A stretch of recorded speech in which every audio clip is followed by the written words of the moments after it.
sunat selain daripada orang yang iqamah. Orang iqamah tu kena bangun awal lah kan ya. Ini bila makmum bangun apabila iqamah dilakukan. Yang qomat kan, Allahu Akbar, Allahu Akbar. Bila makmum nak bangun, bila qomat tu, ya, sunat selain daripada orang yang iqamah. Orang iqamah tu kena bangun awal lah kan ya.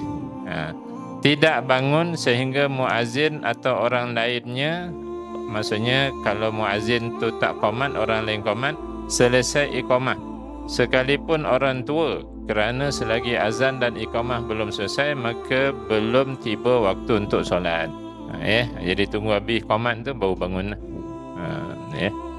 Kalau hari Jumaat habis je khutbah, orang dah mula bangun kan. Tuan-tuan duduk ya, nanti orang sepak. Sebelum azan dan iqamah selesai, orang lain sibuk menjawabnya.